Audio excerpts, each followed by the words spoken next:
اعوذ باللہ من الشیطان الرجیم بسم اللہ الرحمن الرحیم ام حسب کیا گمان کر لیا ہے الذین فی قلوبہم مرض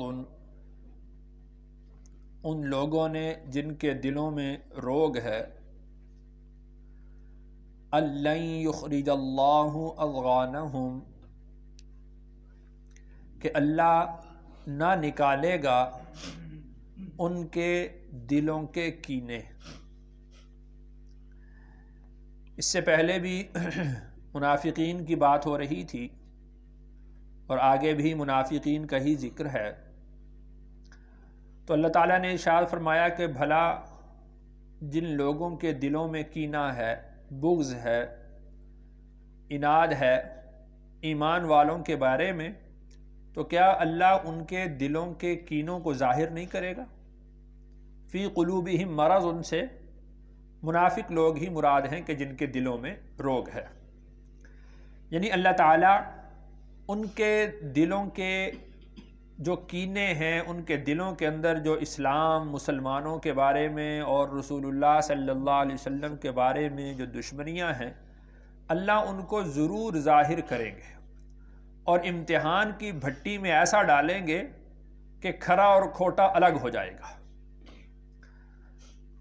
اور اللہ تعالیٰ نے اس طرح کیا بھی، مثال کے طور پر اللہ نے جہاد کو فرض کیا۔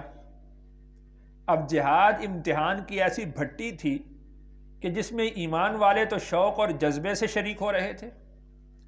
آپ حضرات نے صحابہ کرام کے واقعات سنے ہوں گے کہ صحابہ کرام کے بچے جو 15 سال کی عمر کے تھے، عمر میں چھوٹے تھے، رسول اللہ صلی اللہ علیہ وسلم ان کو عمر کے چھوٹے ہونے کی وجہ سے واپس کر رہے تھے اور وہ ایڑیاں اٹھا اٹھا کر خود کو بڑا ثابت کر رہے تھے۔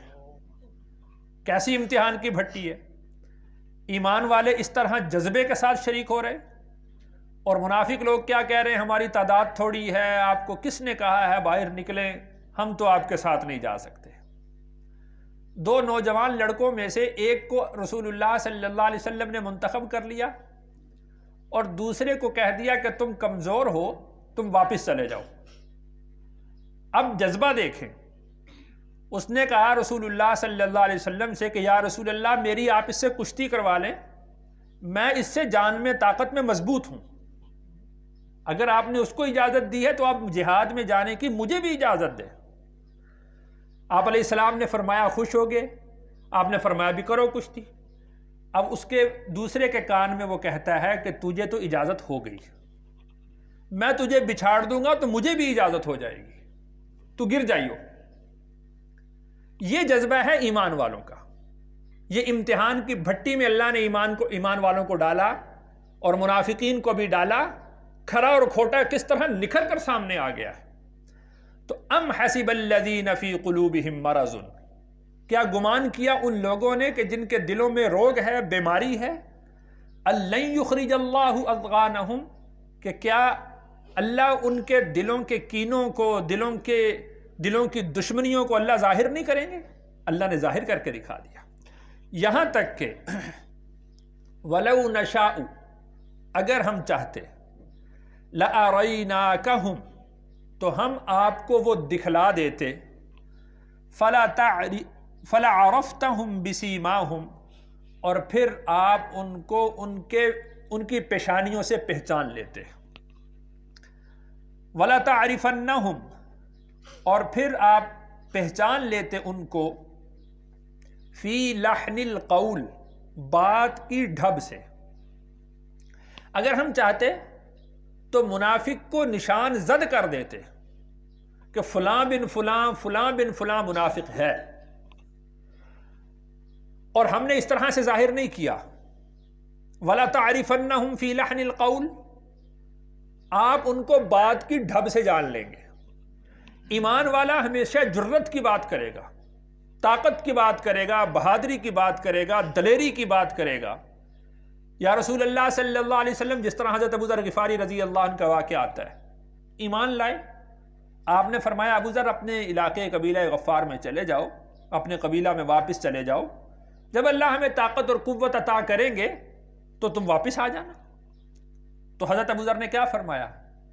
یا رسول اللہ صلی اللہ علیہ وسلم، کیا اللہ نے آپ کو حق دے کر نہیں بھیجا؟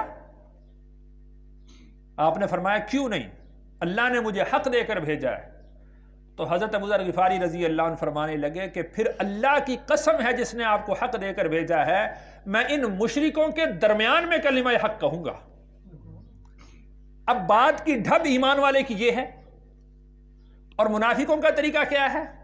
جیسے میں نے پہلے عرض کیا، ہماری تعداد تھوڑی ہے، ہمارے پاس اسلحہ نہیں ہے، ہمارے پاؤں میں جوتے نہیں ہیں، ہمارے پاس زریں نہیں ہیں، ہمارے پاس تلواریں نہیں ہیں، ہم ان کا مقابلہ کیسے کر سکتے؟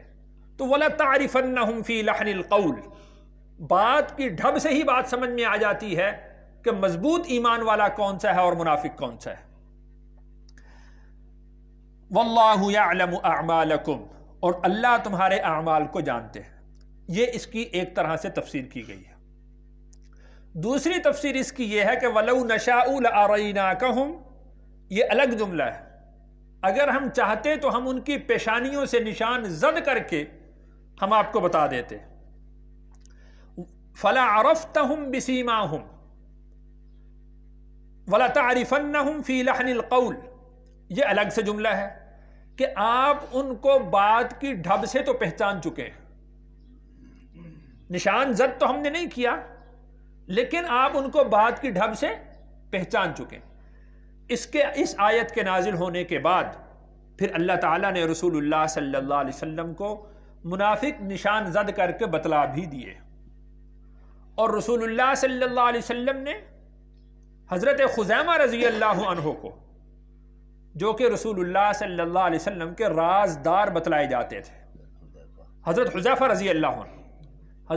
رضی اللہ عنہ کو رسول اللہ صلی اللہ علیہ وسلم نے ایک ایک منافق کا نشان بتلا دیا تھا کہ فلاں منافق ہے، فلاں منافق ہے، فلاں منافق ہے، فلاں منافق۔ پھر رسول اللہ صلی اللہ علیہ وسلم نے ان کو منع کیا تھا کہ آپ نے کسی کو بتلانا نہیں۔ پھر جو منافق مرتا تھا تو حضرت حذیفہ رضی اللہ عنہ اس کے جنازے میں شریک نہیں ہوتے تھے، اس لیے کہ آپ صلی اللہ علیہ وسلم نے ان کو بتلا دیا تھا۔ حضرت عمر رضی اللہ عنہ نے حضرت حذیفہ سے پوچھا، یعنی ایمان کی کیفیت یہ ہے، الایمان بین الرجاء والخوف، ایمان نام ہی اس چیز کا ہے کہ اللہ سے امید بھی ہو اور اللہ کا خوف بھی ہو۔ حضرت عمر رضی اللہ عنہ کو اپنے اوپر خوف ہوا کہ کہیں میرا نام بھی اس میں شامل نہ ہو، تو حضرت حذیفہ رضی اللہ عنہ سے پوچھا، فرمایا کہ آپ کا نام شامل نہیں ہے۔ پھر حضرت عمر دیکھتے تھے کہ حضرت حذیفہ جس کے جنازے میں شریک ہوتے ہیں تو حضرت عمر اس کا جنازہ پڑھتے تھے، اور جس کے جنازے میں حضرت حذیفہ شریک نہیں ہوتے تھے اس کا جنازہ حضرت عمر بھی نہیں پڑھا کرتے تھے۔ تو وَلَوْ نَشَاءُ لَأَرَيْنَاكَهُمْ فَلَعَرَفْتَهُمْ بِسِيمَاهُمْ، اگر ہم چاہتے تو ہم آپ کو ان کے نشان لے لے کر بتا دیتے، آپ ان کی پیشانیوں سے پہچان جاتے کہ فلاں فلاں فلاں فلاں منافق ہے۔ یہ اس آیت کے نازل ہونے سے پہلے کی بات ہے۔ بعد میں رسول اللہ صلی اللہ علیہ وسلم کو اللہ تعالیٰ نے اطلاع کر دی کہ فلاں فلاں فلاں فلاں منافق ہے۔ پھر آپ صلی اللہ علیہ وسلم جانتے بوجھتے منافقوں کو اپنے ساتھ کیوں رکھتے تھے؟ وہ بھی اس کی بھی حکمت تھی کہ رسول اللہ صلی اللہ علیہ وسلم یہ فرماتے تھے کہ لوگ یہ کہیں گے کہ محمد اپنے ہی ساتھیوں کو قتل کرواتا ہے صلی اللہ علیہ وسلم، اس لیے آپ علیہ السلام ان کو اپنی مجلس سے اٹھاتے نہیں تھے، اپنے سے جدا نہیں کرتے تھے، اپنے سے الگ نہیں کرتے تھے۔ تو کچھ مجلسوں میں آپ نے منافقوں کو اپنی مجلس سے اٹھا بھی دیا تھا، تم اٹھ کے چلے جاؤ، تم اٹھ کے چلے جاؤ، تم اٹھ کے چلے جاؤ، نکال دیا تھا اپنی مجلس سے۔ تو بہرحال وَلَا تَعْرِفَنَّهُمْ فِي لَحْنِ الْقَوْلِ، اور آپ ان کو تو پہچان ہی چکے ہیں بات کی ڈھب سے، یعنی آپ علیہ السلام جانتے تھے، پہچانتے تھے، تو ہم آپ کو نشان زد بھی کر دیں گے۔ وَاللَّهُ يَعْلَمُ أَعْمَالَكُمْ، اور اللہ تمہارے اعمال کو جانتے ہیں، یعنی ہو سکتا ہے کہ انسانوں سے ان کے اعمال مخفی رہیں لیکن اللہ سے ان کا کوئی عمل بھی مخفی نہیں ہے۔ یعنی آپ صلی اللہ علیہ وسلم کی مجلس میں بیٹھتے، باتیں سنتے، آپ سے راز لیتے، پھر اٹھ کر جاتے مشرکوں کے پاس، منافقوں، یہودیوں کے پاس، مشرکین مکہ کے پاس، اور وہاں جا کر جو ان سے بات کیا کرتے تھے. تو اللہ تعالیٰ سب جانتے ہیں جو تم یہاں سے سن کر وہاں پر جاتے ہو اور وہاں پر بیٹھ کر پھر دین کو، اسلام کو، رسول اللہ صلی اللہ علیہ وسلم کو ختم کرنے کی جو تم سازشیں کرتے ہو، اللہ کے سب سامنے ہے. اللہ تعالیٰ اس کی حفاظت خود فرمائیں گے. وَلَنَبْلُوَنَّكُمْ، اور ہم ضرور آزمائیں گے تمہیں، حَتَّى نَعْلَمَ الْمُجَاهِدِينَ مِنْكُمْ، یہاں تک کہ ہم جان لیں جہاد کرنے والوں کو تم میں سے، وَالصَّابِرِينَ، اور صبر کرنے والوں کو، وَنَبْلُوَ أَخْبَارَكُمْ، اور ہم آزمائیں گے تمہارے احوال کو، تمہاری باتوں کو ہم آزمائیں گے. تو اللہ تعالیٰ نے آزمایا، جیسے میں نے مثالیں پہلے عرض کی ہیں. تو کھرا اور کھوٹا جدا ہو گیا، کھرا اور کھوٹا الگ ہو گیا. ان الذین کفروا، بے شک وہ لوگ جو منکر ہوئے، وصدوا عن سبیل اللہ، اور انہوں نے روکا اللہ کی راہ سے، وشاقوا الرسول، اور مخالفت کی رسول کی، من بعد ما تبین لهم الہدی، بعد اس کے کہ جو ان کے لیے ہدایت واضح ہو گئی تھی. لن یضر اللہ شیئا، ہرگز اللہ کا کچھ نقصان نہیں کر سکتے. وسیحبط اعمالہم، اور ان قریب وہ ان کے اعمال کو غارت کر دے گا. اللہ اور اس کے رسول کی مخالفت یہ بھی منافقوں کے متعلق ہی بات ہے. انہوں نے ظاہر طور پر بھی کی اور باطنی طور پر بھی کی. من بعد ما تبین له الہدی، بعد اس کے کہ ہدایت ان پر واضح ہو گئی. یعنی غزوہ بدر میں وہ یہ بات جان چکے تھے کہ بے سر و سامانی کے عالم میں جب اللہ نے ان کو فتح عطا فرمائی ہے، تو اگلے سال تو اللہ تعالیٰ نے ایمان والوں کو مزید قوت دے دی تھی، مزید طاقت دے دی تھی، نفری مزید بڑھ گئی تھی. جب بے سر و سامانی کے عالم میں مسلمانوں کو اللہ نے فتح دے دی ہے، تو جب اللہ تعالیٰ ان کو ساز و سامان بھی عطا کریں گے، وَأَعِدُّوا لَهُم مَّا اسْتَطَعْتُم مِّن قُوَّةٍ وَمِن رِّبَاطِ الْخَيْلِ تُرْهِبُونَ بِهِ عَدُوَّ اللَّهِ وَعَدُوَّكُمْ، تو اللہ تعالیٰ نے ان کو حکم بھی دیا کہ تم ساز و سامان تیار کرو. تو جس طریقے سے نفری بڑھ رہی ہے، جس طریقے سے ان کا ساز و سامان، اسلحہ وہ بڑھ رہا ہے، تو اللہ تعالیٰ ان کو مزید فتوحات عطا فرمائیں گے. تو یہ ہدایت ان پر واضح ہو گئی. لیکن اس کے باوجود بھی کسی موقع پر بھی منافقوں نے اللہ کو اور اللہ کے رسول کو اور ایمان والوں کو وہ تکلیف دینے سے کوئی بھی انہوں نے جو ہے دقیقہ فرگزاشت نہیں کیا. ہر وقت بھی وہ اسی تاڑ میں رہتے تھے، اسی سوچ میں رہتے تھے کہ کس طریقے سے ہم دین اسلام کو ختم کر دیں. تو اللہ نے ارشاد فرمایا لن یضر اللہ شیئا، تم اللہ کا کچھ نقصان نہیں کر سکتے. دیکھیں ایک طرف فرعون تھا، پوری شان و شوقت کے ساتھ، پوری قوت اور طاقت کے ساتھ، پوری نفری کے ساتھ، اور ان کے مقابلے میں موسیٰ علیہ السلام کی قوم وہ ان کی غلام تھی، ان کے ماتحت تھے. اللہ تعالیٰ نے وہاں پر کمزوروں کو قوت عطا کر دی تھی. تو یہاں پر تو پھر یہ جو چند لوگ ہیں یہ منافق، اب ان کے ہاتھوں یہ ایمان والوں کا کیا نقصان ہو سکتا ہے؟ لن یضر اللہ شیئا، یہ اللہ کا کچھ نقصان نہیں کر سکتے. ہاں البتہ یہ جو آ کر آپ کے پیچھے نمازیں پڑھتے ہیں، روزے رکھتے ہیں، وہ زکاتیں بھی دیتے ہیں، تو یہ اعمال جو کر رہے ہیں وَسَيُحْبِطُ أَعْمَالَهُمْ، اللہ ان کا یہ نقصان کریں گے کہ ان کے ساری کی ساری یہ مشقت، ان کے سارے کے سارے یہ اعمال وہ سارے کے سارے غارت کر دیں گے، ضائع کر دیں گے. اب آگے اللہ تعالیٰ نے ایمان والوں کو مخاطب فرمایا ہے، یا ایھا الذین آمنوا، اے ایمان والو، اطیعوا اللہ، تم اطاعت کرو اللہ کی، وَأَطِيعُوا الرَّسُولَ، اور تم اطاعت کرو رسول کی، وَلَا تُبْطِلُوا أَعْمَالَكُمْ، اور اپنے اعمال کو ضائع مت کرو. عمل عند اللہ وہ مقبول ہے جو اللہ اور اس کے رسول کی اطاعت میں ہوگا. جو اپنی طبیعت کی خوشی کی وجہ سے، اپنے مزاج کی خوشی کی وجہ سے، اپنی خواہش کی وجہ سے جو عمل کیا جائے گا وہ عند اللہ مقبول نہیں ہے، وہ عمل باطل ہے. وہ ہمیں اچھا لگتا ہے، آپ کو اچھا لگتا ہے، تو یہ اللہ اور اس کے رسول کے ہاں مقبول ہونے کی علامت نہیں ہے. اللہ کے ہاں وہ عمل مقبول ہے کہ جو اللہ اور اس کے رسول کی اطاعت میں کیا گیا ہوگا.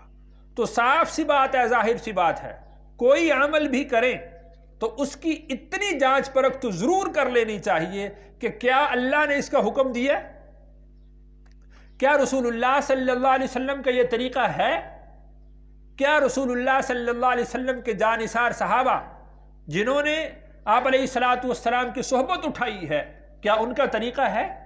یہ 3 سوال تو کر سکتے ہیں نا، کہ کیا اللہ کا حکم ہے، کیا اللہ کے رسول کا حکم ہے، کیا اللہ کے رسول کی جنہوں نے صحبت اٹھائی براہ راست اللہ کے رسول کو دیکھا ان کا طریقہ کیا ہے؟ اگر ان 3 سوالوں کا جواب ہاں میں ہو تو وہ عمل کرنے میں اجر ہی اجر ہے، بھلائی ہی بھلائی ہے۔ اگر ان 3 سوالوں میں سے کسی ایک سوال کا جواب نہیں میں ہے تو وہ سمجھ لے کہ وہ عمل ضائع ہو رہا ہے، وہ محنت ضائع ہو رہی ہے، وہ مشقت ضائع ہو رہی ہے۔ اگر پیسہ لگ رہا ہے تو پیسہ ضائع ہو رہا ہے، صلاحیتیں لگ رہی ہیں تو صلاحیتیں ضائع ہو رہی ہیں، اور اس سے اللہ نے منع کیا وَلَا تُبْطِلُوا أَعْمَالَكُمْ، تم اپنے اعمال کو ضائع مت کرو۔ إِنَّ الَّذِينَ كَفَرُوا، بے شک وہ لوگ جو منکر ہوئے، وَصَدُّوا عَن سَبِيلِ اللَّهِ، اور انہوں نے روکا اللہ کی راہ سے، ثُمَّ مَاتُوا، پھر وہ مر گئے، وَهُمْ كُفَّارٌ، اس حال میں کہ وہ منکر تھے، فَلَن يَغْفِرَ اللَّهُ لَهُمْ، تو ہرگز اللہ ان کو معاف نہیں کرے گا۔ تو منافق، مشرک، کافر جو اللہ کی راہ سے روکنے کے لیے اپنی جان بھی خرچ کر رہے ہیں، مال بھی خرچ کر رہے ہیں، صلاحیتیں خرچ کر رہے ہیں، تو اللہ تعالیٰ ان کو ہرگز معاف نہیں کرے گا۔ رسول اللہ صلی اللہ علیہ وسلم نے ارشاد فرمایا کہ ایک شخص وہ ساری زندگی نیک اعمال کرتا رہتا ہے، اس کے اور جنت کے درمیان میں ایک بالشت جگہ باقی رہ جاتی ہے کہ اس کی موت واقع ہوتی ہے، اور اس کی موت حالت کفر میں ہو جاتی ہے اور وہ جہنم میں چلا جاتا ہے۔ اور بعض اوقات آدمی ساری زندگی اعمال بد کرتا ہے، یہاں تک کہ اس کے اور جہنم کے درمیان ایک بالشت باقی رہتی ہے، اللہ تعالیٰ اس کو ایمان کی دولت عطا فرماتے ہیں اور وہ جنت میں چلا جاتا ہے۔ تو اس بات کو دیکھنا چاہیے، پرکھنا چاہیے، اور اسی وجہ سے رسول اللہ صلی اللہ علیہ وسلم نے ہمیں یہ دعا یعنی حسن خاتمہ کی دعا بھی سکھلائی ہے کہ اللہ تعالیٰ سے حسن خاتمہ مانگتے رہیں کہ اے اللہ ہمیں ایمان پر خاتمہ نصیب فرما۔ غزوہ خیبر کے موقع پر ایک نوجوان تھا، وہ بڑی شجاعت کے ساتھ، بڑی دلیری کے ساتھ جنگ کر رہا تھا۔ رسول اللہ صلی اللہ علیہ وسلم کو اطلاع کی گئی کہ فلاں شخص ہے، وہ بڑا بہادری کے ساتھ لڑ رہا ہے، بڑی شجاعت کے ساتھ لڑ رہا ہے۔ آپ نے فرمایا یہ شخص بدبخت ہے، یہ جہنم میں جائے گا۔ لڑ رہا ہے ایمان والوں کی طرف سے۔ بالآخر صحابہ اس کی اب طاق میں رہے کہ رسول اللہ نے یوں فرمایا ہے تو آپ کی بات تو غلط نہیں ہو سکتی۔ بالآخر اس نے خودکشی کی اور بدبخت ٹھہرا۔ تو رسول اللہ صلی اللہ علیہ وسلم نے اس کی بدبختی کی پہلے ہی پیشین گوئی فرما دی تھی۔ تو اس لیے یہ دیکھنا چاہیے کہ ہمارے اعمال وہ کس نہج پر ہیں۔ اپنی طبیعت کی خوشی کی وجہ سے، اپنے مزاج کی خوشی کی وجہ سے کہ مجھے اچھے لگ رہے ہیں، وہ عمل نہیں کرنا چاہیے۔ عمل اس لیے کرنا چاہیے کہ یہ اللہ کا حکم ہے اور اللہ کے رسول صلی اللہ علیہ وسلم کا طریقہ ہے۔ فلا تہنوا، پس تم کمزوری نہ دکھاؤ، وتدعوا الی السلم، اور تم بلاؤ صلح کی طرف، وانتم الاعلون، اور تم ہی غالب رہو گے، واللہ معکم، اور اللہ تمہارے ساتھ ہیں، وَلَن يَتِرَكُمْ أَعْمَالَكُمْ، اور اللہ تمہارے اعمال کو ضائع نہیں کرے گا۔ یعنی ایمان والوں کو اگر صلح کی طرف بھی جانا ہو تو فلا تہنوا، کم ہمتی کے ساتھ صلح نہیں کرنی چاہیے، دب کر صلح نہیں کرنی چاہیے۔ وَتَدْعُوا إِلَى السَّلْمِ، تم صلح کی طرف بلاؤ، صلح کی طرف وہ آئیں، لیکن صلح ایسی نہ ہو کہ جس صلح سے ایمان اور اہل ایمان کمزور ہوتے ہو۔ قوت کے ساتھ، جرت کے ساتھ، طاقت کے بل بوتے پر تم یعنی ڈٹ کر ان کے ساتھ صلح کرو۔ کوئی بھی صلح کا پہلو ایسا نہیں ہونا چاہیے کہ جس میں ایمان والوں کو یا اسلام کی جو شان و شوکت ہے اس کو کسی طریقے سے زد پہنچتی ہو۔ تو فلا تہنوا، تم کمزوری مت دکھاؤ، وتدعوا الی السلم، صلح کی طرف بلاؤ، وانتم الاعلون، اگر یہ اصول رہا تو پھر تم غالب رہو گے، واللہ معکم، اللہ تمہارے ساتھ ہیں، اللہ کی مدد تمہارے ساتھ ہے، اور اللہ کا پورا نظام جو اللہ نے اس کائنات کے اندر بنایا ہے وہ پورا کا پورا نظام تمہارے ساتھ ہے۔ وَلَن يَتِرَكُمْ أَعْمَالَكُمْ، اللہ تمہارے اعمال کو ضائع نہیں کریں گے۔ اللہ تعالیٰ سے دعا ہے اللہ تعالیٰ مجھے اور آپ کو عمل کی توفیق نصیب فرمائے۔ الحمدللہ۔